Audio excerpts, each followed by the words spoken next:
This is slide 2 of our 60s Vietnam unit on Vietnam expansion.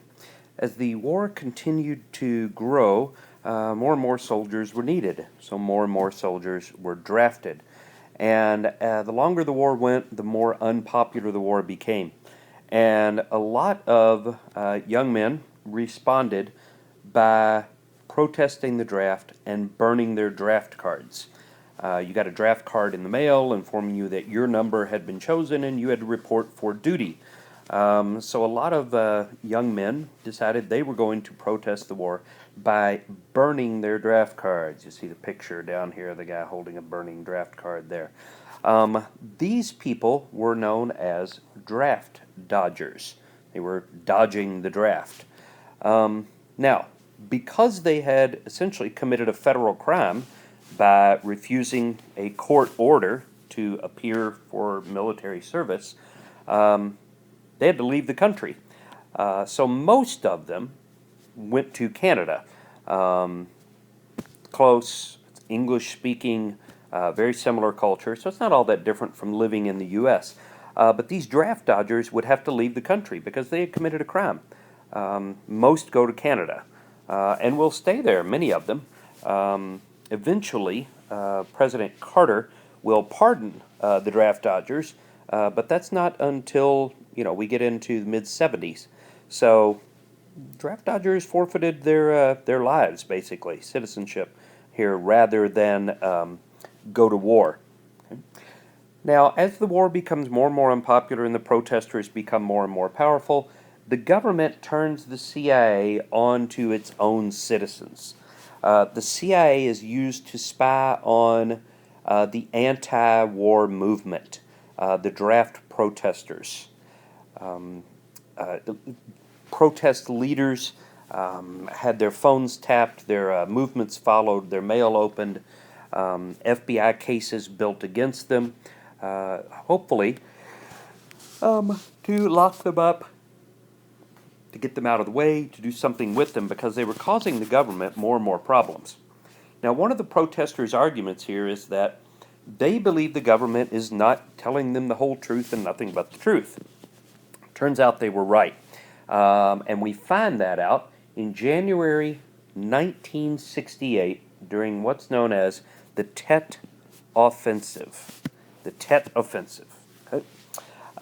This is a major offensive push in the war by North Vietnam and the Viet Cong.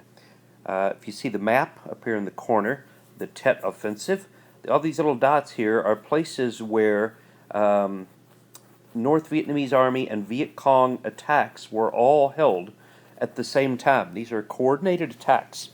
It's launched on the Vietnamese New Year, New Year's Day, which is called Tet. That's where it gets the nickname the Tet Offensive, because it's launched on Vietnamese New Year, or Tet. Now, why this is such a big deal? The United States actually ends up winning most of these battles. It's a military loss for North Vietnam.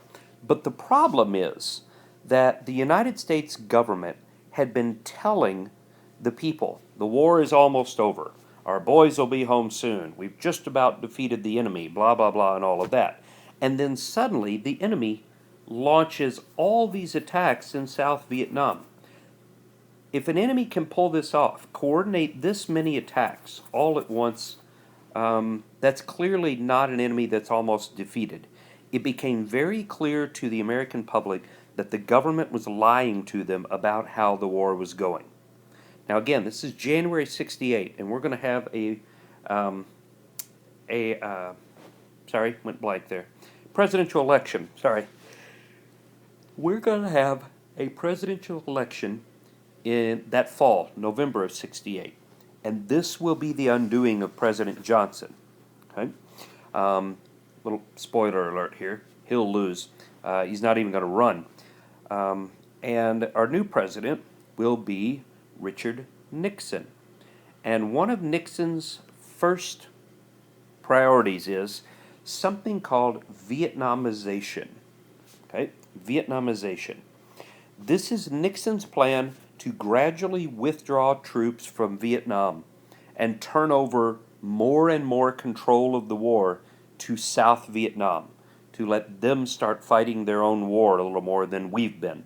So gradually withdraw troops and turn over more control to South Vietnam. Okay? Now, the war was not only unpopular here at home, it was extremely unpopular with soldiers in Vietnam itself. American soldiers, particularly draftees, were getting more and more frustrated with their commanding officers, and they began to kill their own commanding officers.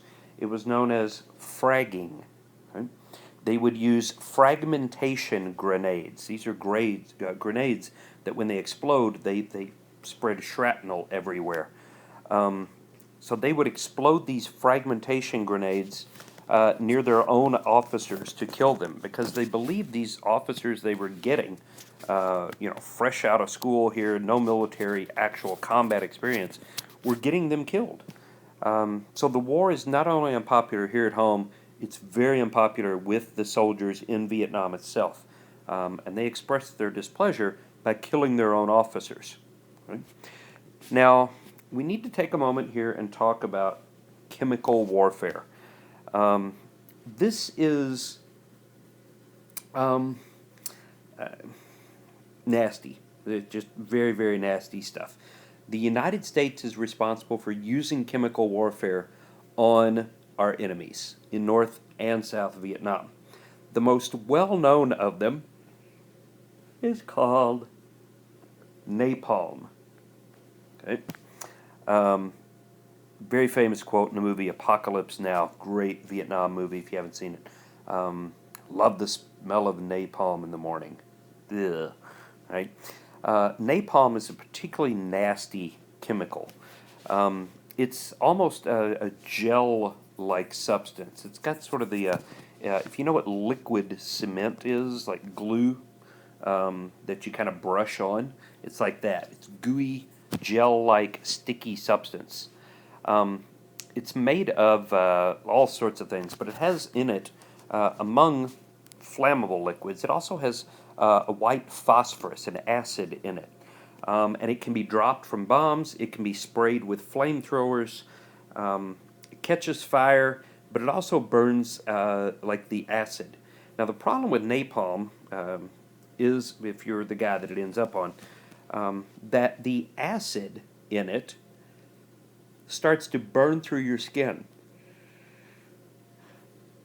Because it's a gel-like substance, let's say a blob of napalm lands on your arm, on your skin, okay? And the acid, when it comes into contact with you, starts to burn and eat through your skin. So your first instinct is to wipe it off. But all that does is smear the gel all over your arm. So now instead of one little spot, your whole arm is burning. And because you've used your bare hand to try to wipe it off, your hand is now burning. And because it's a gel substance, water won't wash it off. It essentially has to just burn itself out, and that takes a long time. Napalm is some nasty, nasty stuff. Okay? We also use a couple other types of chemicals here. One, called Agent Orange, is meant to destroy the foliage, the vegetation of Vietnam. One of the problems we had was finding the enemy. Vietnam is very thick jungle, mountainous jungle territory, and a very thick, heavy canopy of trees. So the enemy would hide under the trees there, and we couldn't spot them from helicopters or planes. Okay?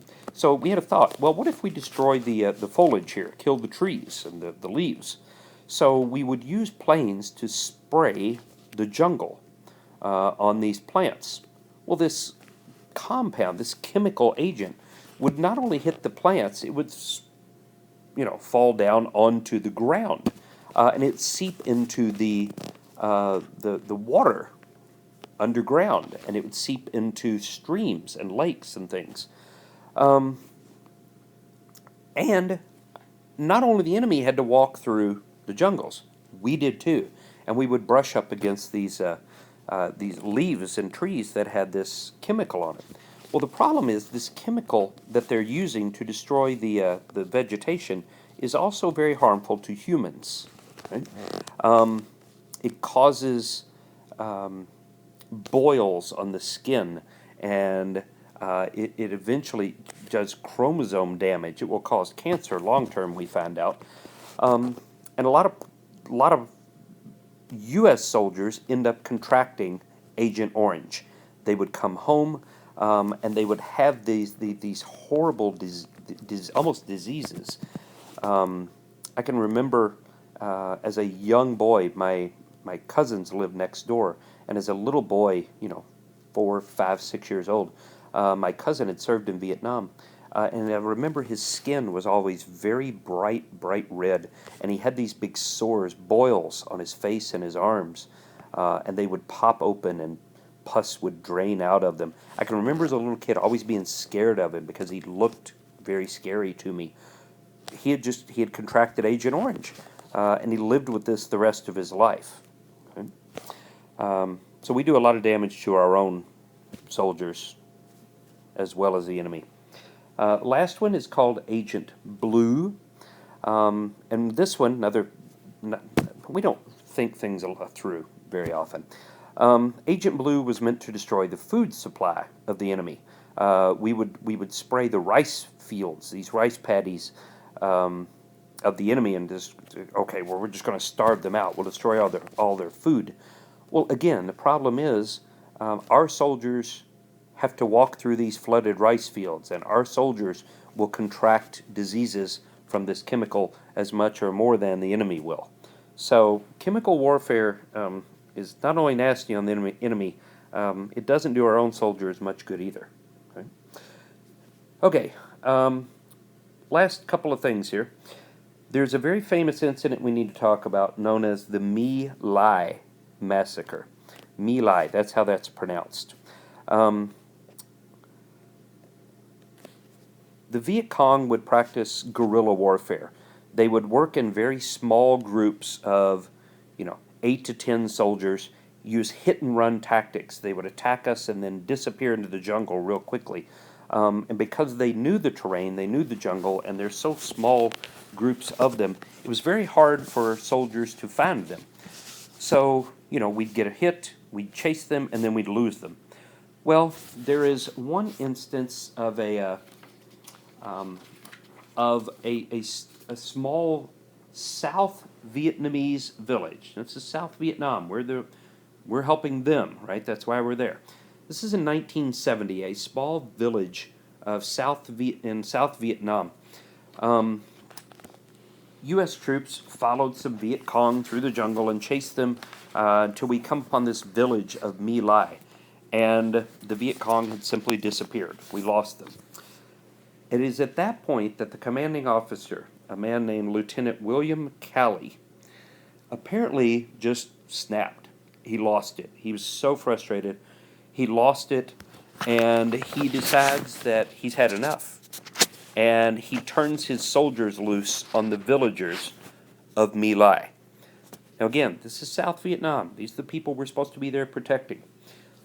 Calley and his troops will murder 350 South Vietnamese villagers in My Lai. Women, children, elderly, young. They try to hide the fact that this happened, covered up. And they do for almost 2 years, until eventually some soldiers talk. Here you see the headlines there. First photos of Viet mass slaying, and the people of My Lai. This is definitely another one of those not so bright shining moments in our history. Right? Okay, let's turn our attention here next to Cambodia. Okay. As you see in the map, Cambodia borders much of South Vietnam here. Okay? And what was happening was the Viet Cong would hold bases along the border here in Cambodia, and they would run into South Vietnam, attack U.S. troops, and then run back into Cambodia. Well, President Nixon, who wins in November '68, Nixon decides he's had enough of this, and he orders the bombing of Viet Cong bases in Cambodia. Now the problem is, Cambodia is not in the war. They are a neutral third country. Right? Now, they're not chasing out the Viet Cong, but they're also not helping them. They're not involved in the war. You can't simply go around bombing countries that aren't involved in a war. Nixon's justification is, if that's where the enemy is, that's where I'm going to get him. Okay? So the bombing of of Cambodia proves very, very, very controversial for Nixon. Will turn public opinion greatly against him. All right. Lastly, the 16th, or sorry, going way back there, 26th Amendment. The 26th Amendment will lower the voting age to 18, from 21 to 18. The argument being that if you are old enough to be drafted at 18 and go fight in a war, you're old enough to have a say in the people that are sending you there. So this is passed in 1971 and will lower the voting age to 18, which was the draft age. Okay. All right, we've got one slide left here to wind up the Vietnam War.